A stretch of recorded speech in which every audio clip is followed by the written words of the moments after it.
शहरातील महात्मा बसवेश्वर महाविद्यालयात स्वातंत्र्याचं औचित्य साधत मागील काही दिवसांमध्ये दुर्मिळ औषधी वनस्पतीचं भव्य प्रदर्शन आयोजन करण्यात आलं होतं.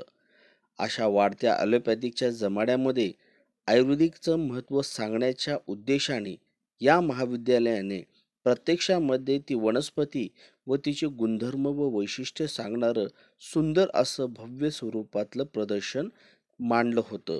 या प्रदर्शनामध्ये जडीबुटीच्या माध्यमातून ज्या दुर्मिळ अशा वनस्पती आहेत, या प्रत्यक्षात विद्यार्थ्यांना, पालकांना तसेच लातूर शहरातील प्रत्येक नागरिकांना पाहता याव्यात म्हणून त्यांनी प्रत्यक्षामध्ये ती जडीबुटी आणि तिचं संपूर्ण गुणवैशिष्ट्यानुसार माहिती असं समोरासमोर प्रत्यक्ष दाखवणारं एक भव्य असं प्रदर्शन मांडलं होतं. यामधून अनेकांना प्रत्यक्षात ती जडीबुटी स्पर्श करता आली व तिचे गुणधर्म व तिचे वैशिष्ट्य सहज पाहता आले.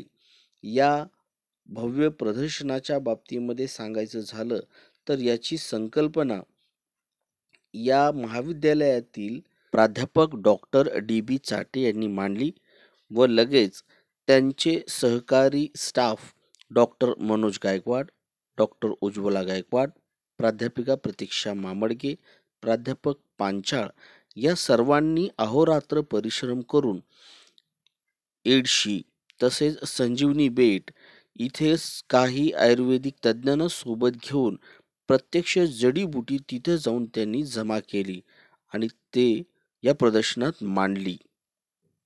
या प्रदर्शनाचं उद्घाटन आमच्या शिक्षण संस्थेचे सन्माननीय सचिव माधवराव पाटील टाकळीकर साहेब यांच्या हस्ते करण्यात आलं. या कार्यक्रमासाठी महाविद्यालयाचे प्रभारी प्राचार्य संजय गवई सर या कार्यक्रमामध्ये आणखी एक या कार्यक्रमाचं वैशिष्ट्य आपण जर पाहिलं तर जे अवधूत जे आहेत, जे विशेष गुढी जटी तज्ज्ञ आहेत, ज्यांच्या मार्गदर्शनाखाली वडवळ नागनाथ इथं ज्या औषधी वनस्पती आहेत त्यांचं संवर्धन यांच्यामार्फत केलं जातं. तर आपण या दुर्मिळ भव्य वनस्पतीचं इथं प्रदर्शन ठेवलं आणि शहरातील नागरिक, महाविद्यालयातील सर्व विद्यार्थी, शिक्षक, प्राध्यापक, शहरातील अनेक कुठल्या पद्धतीच्या वनस्पती या प्रदर्शनात भरवल्या?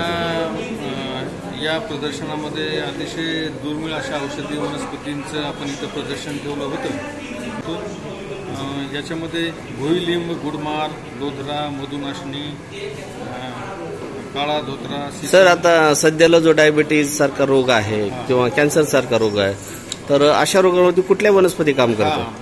आपल्याकडे एक इन्सुलिन प्लांट आहे. इन्सुलिन प्लांटचा डायबिटीसवरती खूप चांगला उपयोग केला जातो.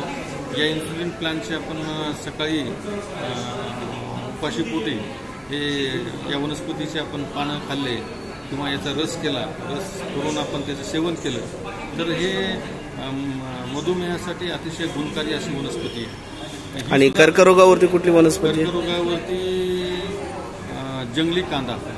जंगली कांदा या औषधी वनस्पतीचा उपयोग कॅन्सरवरती अतिशय प्रभावी, त्याच्यावरती हा गुणकारी राहिलेला आहे म्हणून दरम्यान या प्रदर्शनामध्ये संजीवनी बेटावरील असलेले अवधूत नावाचे वैद्य यांनीही सहभाग नोंदविला होता. माझं नाव रघुनाथ दत्तोबा अवधूत. मी संजीवनी बेटाचा वैद्य आहे.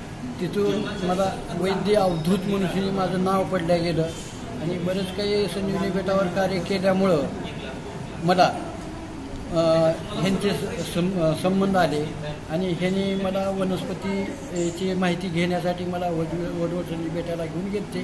तेव्हापासून ह्यांची माझी संबंध आल्यामुळे ह्यांनी मला ह्याचे का तर मी जे आणलेल्या वनस्पती आहेत तर शिसव नावाची वनस्पती आणली इथंच आहे. ब्रह्मदंडी नावाची वनस्पती आणलेली आहे. पांढरी उन्हाळी आणलेली आहे.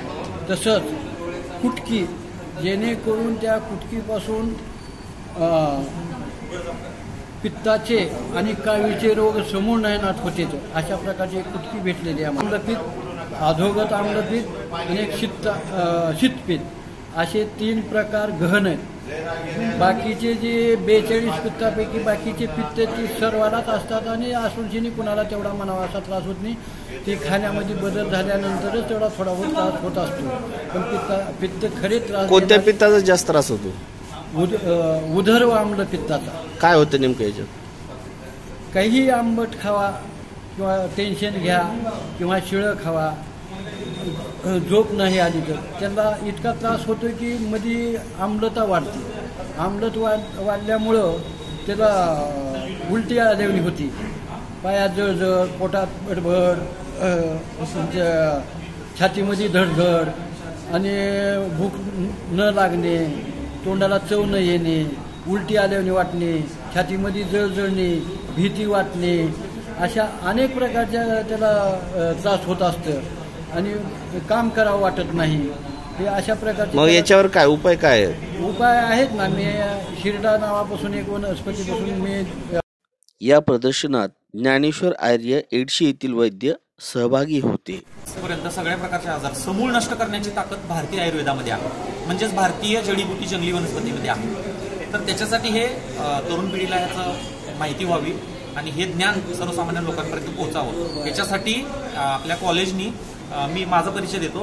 डॉक्टर ज्ञानेश्वर आर्य, मी नाडी वैद्य आहे, पंचगव्य चिकित्सक आहे. देशी गाईच्या पंचगव्याच्या माध्यमातून आपण सगळ्या प्रकारच्या आजारांना, सर्दी खोकल्यापासून कॅन्सरपर्यंत सगळ्या आजारांना ट्रीटमेंट करतो. तर यांनी मला बोलवलं की आमच्या कॉलेजमध्ये अशा पद्धतीचा आम्ही उपक्रम पहिल्यांदाच राबवतोय, तर तुम्ही जे काही जंगली जडीबुटीपासून पंचगव्यापासून औषधं देताय तर त्याचं एक स्टॉल किंवा एक प्रदर्शन आपल्या इथं चालू करा, म्हणून मी इथं आलेलो आहे. एकंदरीत कसा अनुभव कसा राहिला याचा? तर बरेच सुशिक्षित मंडळी, सुशिक्षित उच्च विद्याभूषित लोक आली आणि अतिशय आत्मीयतेने त्यांनी हे सगळं जाणून घेण्याचा प्रयत्न केला. कारण आज खरंच आपण सगळे व्हेंटिलेटरवरती आहोत आरोग्याच्या बाबतीत. तर आपलं आरोग्य अबाधित ठेवायचं असेल तर जडीबुटीला, जंगली वनस्पतींना आणि पंचगव्याला पर्याय नाही. आणि खूप चांगला रिस्पॉन्स मिळतोय. तरुण मुलं जी आहेत, कॉलेजचे स्टुडंट आहेत, ते बरेच प्रश्न विचारतात येऊन आणि त्यांचा आम्ही समर्पकपणे उत्तर पण देण्याचा प्रयत्न करतो. महात्मा बसवेश्वर महाविद्यालयाने आयोजन केलेले हे प्रदर्शन खरंच यशस्वी झालं, कारण यामध्ये नागरिक, विद्यार्थी यांनी प्रत्यक्षामध्ये वेगवेगळ्या स्वरूपाच्या औषधी ह्या प्रात्यक्षिक स्वरूपामध्ये त्यांनी जवळून पाहिल्या. त्यामुळं अशा प्रकारचं हे जे आयोजन केलेलं भव्य प्रदर्शन आहे हे खूप मोठ्या प्रमाणात यशस्वी झालं, कारण शहरातील नागरिकांनी 2 दिवसाचं असलेले हे प्रदर्शन परत आणखीन 2 दिवस वाढवण्यासाठी विनंती केली. त्यामुळं या महाविद्यालयाचं करावं तेवढं कौतुक कमी आहे. DTV साठी विशाल लामतुरे, लातूर.